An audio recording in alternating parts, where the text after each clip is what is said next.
Hello YouTube friends and welcome to my channel. My name is Deidre from Our Upcycled Life. Today I'm going to show you how you can do photo transfer or graphic transfer using your inkjet. It can be very tricky sometimes. The ink runs and smears really easy and it can be really frustrating. But I've mastered a technique of how you can do it and have really good success. So let's get started. I'm going to do this technique on a frame that I picked up at the thrift store.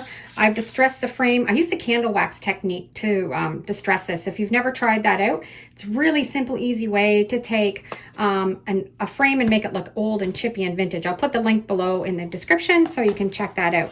But I'm going to take out the middle part, and that's what we're going to do the transfer on.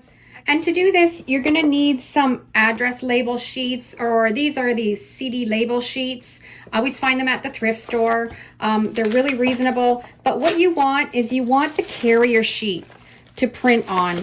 You want to use this one and then peel off the labels. And you want that shiny sheet that's underneath. And I don't like to waste these. I'm going to show you what I'm going to do with those before we start. I have a sheet of scrapbooking paper, and I'm going to take these labels and I'm going to put them on the back side, and then it's going to take that scrapbook paper, make it a little bit thicker, and they make fantastic gift tags.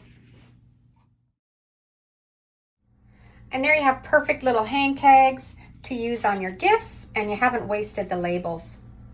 Okay, so here's the carrier sheet, and the next step, we want to work on the shiny side of this sheet. And what we're going to do next is you're going to take your Mod Podge matte or gloss, but I prefer to use the matte, and you're going to put a coat all over the shiny side of that paper. And you want to take it right to the ends, and you try and get it as even as you can. You don't want it lumpy in some spots and thinner in others. You want to coat it really well. And you'll notice that it might bubble up a little bit, but that's okay. It'll all work in the end.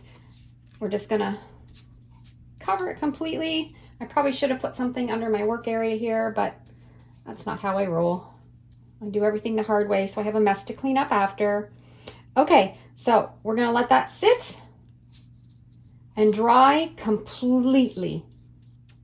Okay, that first coat has dried really well, and now we're going to go on and put on an even thicker coat. You want it really quite thick because you're trying to make a skin on that carrier sheet. So I'm going to put it on really thick, and then I'm going to take a credit card or an old card once I get this on really thick.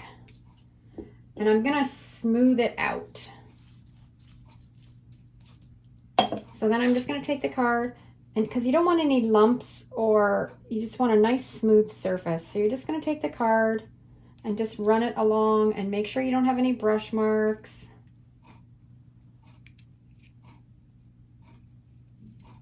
And then we're going to let that sit and completely dry. Okay, this is completely dry, and this is key to this type of transfer. It has to be completely dry. If you try to put this through your printer when it's still wet, you are going to gum up your printer and you're going to wreck it. So make sure it's really, really dry. You also want to make sure that you have it covered enough so you don't have any of that glossy paper showing through. It has to be quite a thick coat of Mod Podge on this carrier paper. Now we're ready to put it in the printer. You want to make sure that you're loading your paper in the right way so it prints on that Mod Podge. So you're just going to load it into your inkjet and get ready to print.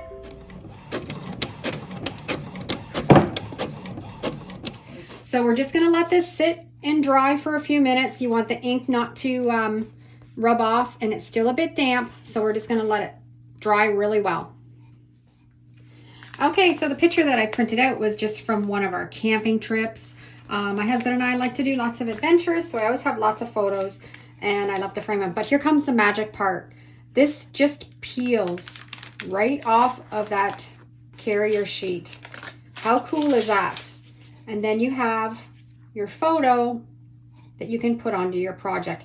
Now, the one thing that you should think about is this is see-through. So whatever is in the background is going to show through your photo. So if you have this painted with a dark color, it's not going to look as nice with your photos. But this looks really nice on the white background. So now all I'm going to do is I'm just going to trim the edges. Now we're ready to attach this to our project. The way that I like to do it the best is to put a light coat of the Mod Podge on the piece of wood and then apply the photo on top of that.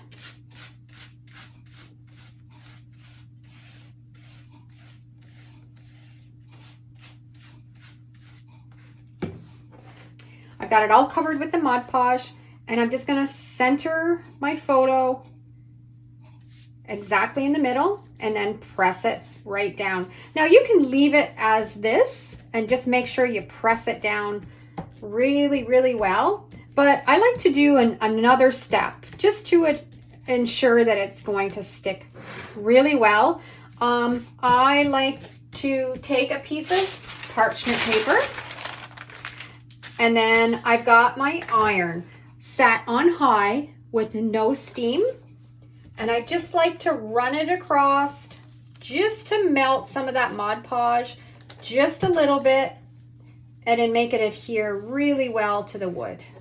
You don't need very much. Okay, I just gave it a really light iron, let it cool down, took the parchment paper off, and I have a fantastic inkjet transfer photo. And you can even take it one step further if you want. This already now has, obviously, the Mod Podge right on the top. It has a top coat, but you can also seal it a little bit more with your polyacrylic water-based sealer in satin if you think you want to have a little bit more of a coverage on your picture. I'm just going to take a little bit of the polyacrylic and just go right over the top. No bubbles, no wrinkles, sealed in beautifully onto that wood with an inkjet. You don't need to worry about any running or smearing. This transfer technique is game changer. So all of my YouTube friends that don't have a LaserJet printer and struggle to do photo and graphic transfers, you need to try this out. If you enjoyed this video, make sure you leave me a thumbs up. And if you like this video, you'll probably like this one. Thanks for watching, and we'll see you in the next video.